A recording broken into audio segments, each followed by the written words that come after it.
Hello, Centralia. I'm Shane Lothar. And I'm Rachel Roddy. And this is Centralia On Air. Thank you so much for joining us. Last week on the show, we had Centralia legends The Soundwaves in studio, as well as Diane Holt. Diane and the boys stopped by to talk about their upcoming Missing the 60s concert and fundraiser, which is April 7th. Speaking of Soundwaves, did you know the speed of sound is around 767 miles per hour? Wow. Isn't that crazy? That's crazy. That is super fast, but it's actually nothing compared to the speed of light, which is like 186,282 miles per second. I didn't know that. Me neither. Now you do. Now you know. Well, did you know the loudest natural occurring sound on the earth is the sound from a volcano eruption?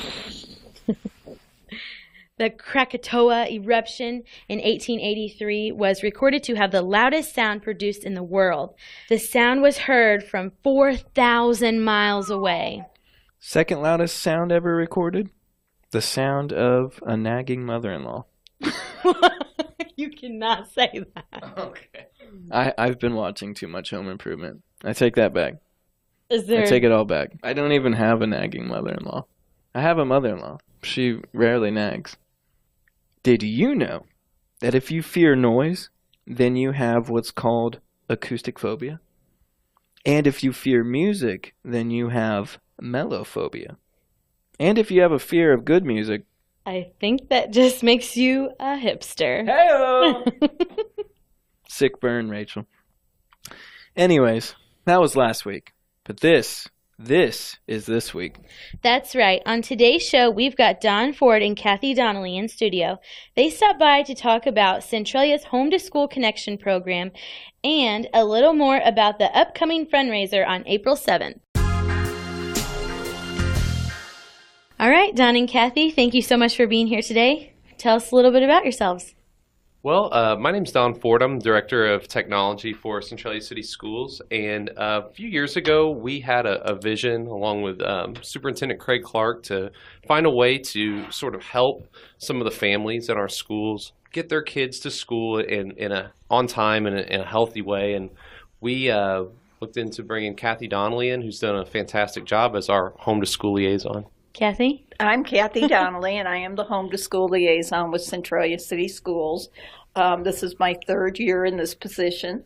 I came to this job with lots of experience in domestic violence, in substance abuse, in a lot of different areas that affect families in our area. So I was pretty much able to hit the ground running with this program because I was very familiar with the population of Centralia and with some of the struggles that families have that live in our community. Don, you guys stopped in today to tell us about Centralia's Home to School Connection, which you briefly talked about a week or so ago. We were hoping you could go into a little bit more detail about the Home to School Connection. How did it all get started? So, like I had mentioned, about 3 years ago, Superintendent Craig Clark was looking for a way to help advocate for families and bridge that gap between what goes on at school and what goes on at home. So there's a lot of families that just need a little bit of a boost or need either some help with communication between themselves and the school or have some unmet needs. Mm-hmm. And so we looked to bring someone in to do that job, a very difficult job. And we were very fortunate that Kathy Donnelly came to us, and she's been sort of doing just that for families for the last 3 years. Okay. So who all is in charge of everything? Well, that's Kathy. Kathy is sort of a one-person show, but she does a fantastic job sort of advocating for families and helping them out. What happens is I will get a referral from one of any of the 5 schools that our district covers, which would be Field, Lincoln, Jordan, Schiller, or Centralia Junior High School. So anyone in a staff at any one of those schools can have a concern about a child going to that school, and they will send a referral to the principal. They will staff that case, and then they will send that referral on to me. So I could get a very simple case of something like This student never brings their homework back to school. No papers ever come back signed. And I could eventually get into that family and realize there's all sorts of things going on in the family. So I may get a referral on a small problem, but the problem in the home may be bigger than the presenting issue. Who do you guys have to report to, if anybody? I mean, have you ever had to call like DCFS or something? I have had to frequently contact DCFS because we are mandated reporters. Mm-hmm. I have not had a lot of support from DCFS, but it is a call that I hate to make. Sure. And that I find a very difficult situation. And we just haven't had a whole lot of cooperation. Yeah. I imagine there's a lot of paperwork with this job, huh? A pretty good paper trail that you have to keep. We get referrals from the teachers, and then Kathy sort of, with each referral, kind of marks what she's done with each family, and then she sort of just, meets the family where they're at, and then sort of takes on their needs as they come. Okay. So obviously, with that said, a family that reaches back out to me can get a fabulous, fabulous program. However, there are some families that may only come for the one presenting issue, and then I don't hear from them again. So really, a lot depends on the level in which the parent or parents trust enough to really have an ongoing relationship with this program. I have several clients that I've actually helped since the year that I started this program. Mm-hmm. And so with trust comes lots of services, lots of support, lots of resources. So these are cases like not getting to school on time, homework issues. This can be neglect, this can be abuse, this can be homelessness, substance abuse in the family, mental illness in the family, inability to get to school, inability to get the homework done, turned in, behavior issues. So I deal with a whole wide range of issues with the family. And so I get to know the parent or parents and the children, and so I can be an advocate for them. Mm-hmm. So you really could use like a whole team of people to help you out. Yes, and really each school should have one of me, well, two of me actually, in each school. I think this year I've already opened up 136 individual kids, but with each one of those kids comes a family. Right. So out of those 136 kids, I might have helped 4 times that many people by the time all the family gets what they need. So you're reaching out to these families, and if maybe the parents just aren't cooperating or getting back with you, are there times where you show up at the student's home, maybe unexpectedly? Have you had to do that? Yes. Does that scare you a little bit? Does it make you nervous? No. I've always had jobs that are a little bit edgy, so this is just part of what I do. Okay. Have you worked with SAFE before? Or Yes. Yes. I work with all the agencies. I act like we have a lot. We really don't have that many in this town. Right. But yes, I do referrals, I do support, I do advocacy with other agencies, yes. You're listening to Centralia On Air with Shane and Rachel. We have Don Ford and Kathy Donnelly in studio today. When we come back, Don and Kathy are going to tell us a little more about the Home to School Connection program. Stick around, we'll be right back.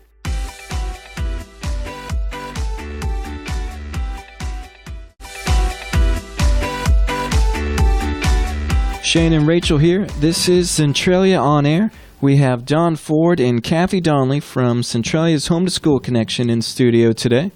Okay, Don, these tips and referrals coming from the teachers, what signs or signals are they looking for to reach out to you guys? So from a teacher's perspective, it could be something very simple, so much as the child is not smelling good, or they notice some behavior issues, whenever they make that referral to Kathy, oftentimes she unveils deeper issues, or sometimes it's something that she can just simply address by saying, okay, we've got a problem here with some dirty clothes. What can we do to make these clean clothes? And kind of working with the family on some of those hygiene tips. Kathy collects hygiene items she gets as donations. Sometimes she will just simply drop those off. But it could be a various number of things from the school, and then the teacher can focus on what they need to do in the classroom, which is teach, and then Kathy can reach out to the family and help them the way that she does so well. Thanks, Don. Oh, you're welcome. It's true. So we're talking with Don and Kathy today about the Home to School Connection, and there's a fundraiser going on. Don, you want to tell us a little bit more about that? There's a fundraiser coming up on April 7th at the Moose. Starts at 7 p.m. and we're raising funds for this home to school program. So Kathy, with just a little bit of funding, can do a lot to help these families. So basically, it's going to be a great event. People are welcome to come, and buy standing room only is still available. Tickets for the fundraiser and donations, gift baskets, anything. We're going to have a raffle that night. So it's a really great event. 100% of the money goes to the Home to School program, and it goes directly to help families and children here in Centralia. That's great. Yes. So if somebody would like to donate something, where can they do that? If you would like to donate a basket or funds, you can call our office directly at 618-545-6602 and talk to Kathy and let her know what you'd like to donate and drop it off, and we'd be super happy to get any kind of donations. Like I said, they all go 100% towards the program and actually helping kids and families in Centralia. That's great. Do you guys know if any other schools in the area do something like this? Well, I used to actually do an attendance program. I worked for Carrie Garrett when she was the regional superintendent of schools, and it was based on attendance issues only. So with that said, I can tell you that there are a lot of schools interested in what Mr. Clark has developed in Centralia City Schools, because it is such an asset when you can bring issues to the forefront and then address them. So it's definitely a program that's being looked at across the state as a very valuable resource for families. And I just think that it's a wonderful way to deal with issues that kids are having when they go to school. Just following up on that last question, Centralia City School District 135, the vision that the school board and Mr. Clark has had, and the follow-through that Kathy has done on this have been excellent. I think that our local school district here in Centralia has been a pioneer in putting a home to school liaison out there. I don't think other schools in the areas are doing it, even though it is being looked at across the state of Illinois. I think in the future that more areas like ours that have poverty rates similar to ours will eventually adopt programs like this. But right now, I think that Kathy Donnelly and the Centralia City Schools Home to School program is really a pioneer program in the area. Yeah. Definitely. Blazing the trail, hopefully. Yeah. Make it a little easier for people to follow in your footsteps. All right, Don and Kathy, thank you so much for being here today, and we hope to have you back sometime. Thank you so much. Thanks so much for having us. Stick around. We'll be right back. You're listening to Centralia On Air.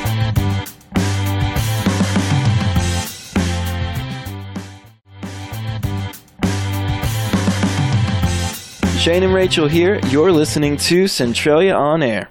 Rachel Roddy, how you been? Been good? Been great. Good. Ready for it to warm up. Me too.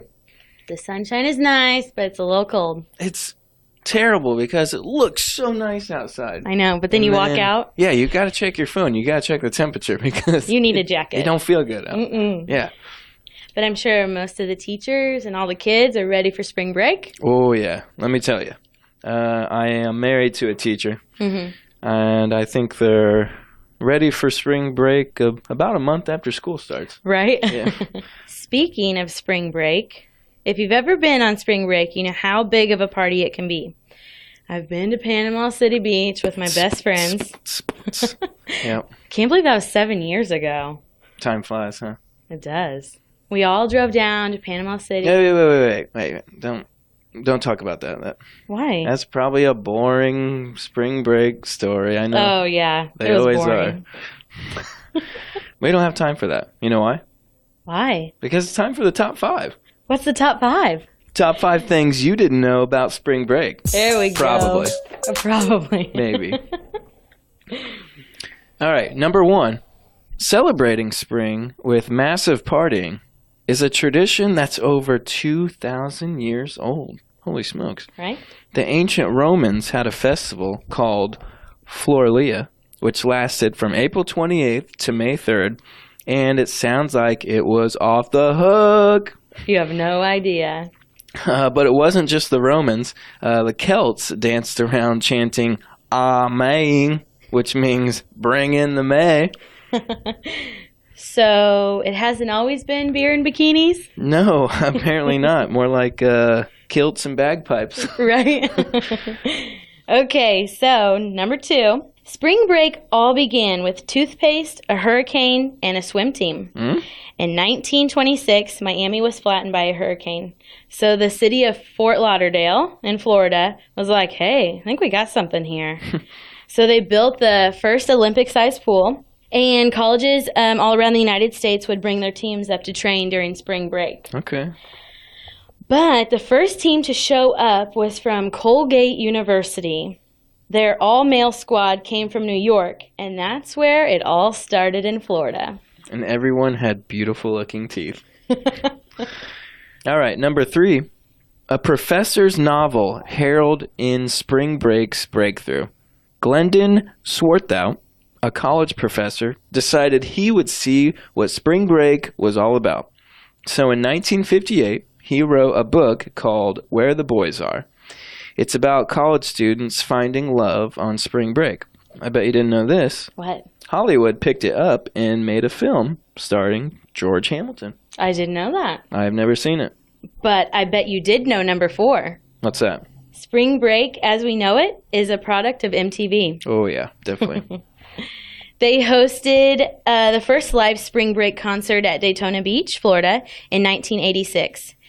Bands playing for huge crowds, Girls Gone Wild, wet t-shirt contest. Yeesh. That's where it all began. Hello. Now that everyone is #woke about sexual harassment, spring break may never be the same, huh? Right. Probably for the better. Yeah. Everyone's on the same equal page now. #respect. Oh my gosh. Me too. #you're next. Oh. I don't know. Okay. Last but not least, number 5. Fort Lauderdale effectively banned spring break in the 1980s. The city was tired of it, and they raised the drinking age. They started arresting people, and they made open containers illegal, which I'm sure pushed out spring breakers pretty quickly. Yeah, I bet so. Which is kind of crazy because you would think that the town would have liked all the money coming in, you know. So, but now some of the top spring break spots are Key West, New Orleans, South Padre Island, Las Vegas, Daytona Beach, and Panama City. And hopefully someday, Centralia, Illinois. I doubt it, Me too. but maybe. #someday, maybe? No. Spring break in Centralia. Make it trend, Southern Illinois, make it trend. Oh my gosh. You're listening to Centralia on Air with Shane and Rachel. When we come back, we're going to take a look at the community calendar. So stick around. This is Centralia on Air.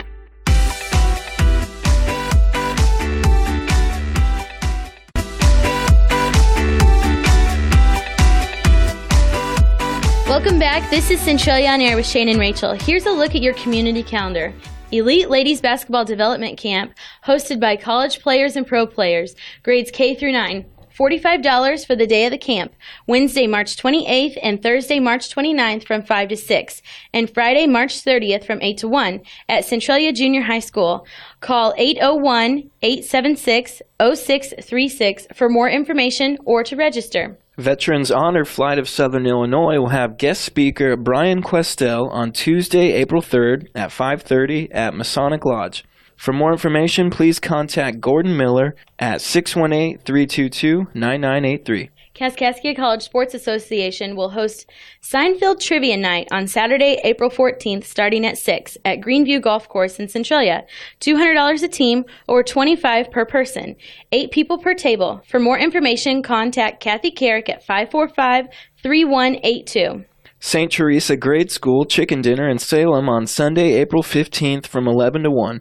Pre-sale tickets are $10. For more information, call 548-0899. The 13th annual Kyle Price Memorial Ride will honor the life of a local Marine on Saturday, April 28th. The ride goes through both Jefferson and Marion counties, beginning and ending in Woodlawn. Trinity Lutheran Wine and Beer Tasting on Saturday, April 28th from 7 to 11 at the Centralia American Legion. There will be music from 9 to 11 by Off the Chain and a silent and live auction. Tickets are $20 in advance. Call 532-5434. And a look at your local area blood drives. Tuesday, March 27th, Iuka Grade School from 2 to 6. Thursday, March 29th, Bird Watson Pharmacy in Mount Vernon from 1:30 to 4:30. Friday, March 30th at Salem Walmart from 10 to 2. Tuesday, April 3rd and Wednesday, April 4th at Wren Lake College from 10 to 2. Thursday, April 5th at Crossroads Community Hospital in Mount Vernon from 7 to 5. That's a look at your community calendar on X95 in the Big 1210. If you have an event you would like to share with us, you can email wiley1210@gmail.com. Or for more information and more about these events, you can check out our website at x95radio.com. That's it for this week. If you like what you hear, come back every Sunday at 11 on X95 in the Big 1210 and 98.7 FM. You can also find past shows on YouTube at X95 Radio. She's Rachel Roddy. And he's Shane Lothar. And this was Centralia On Air.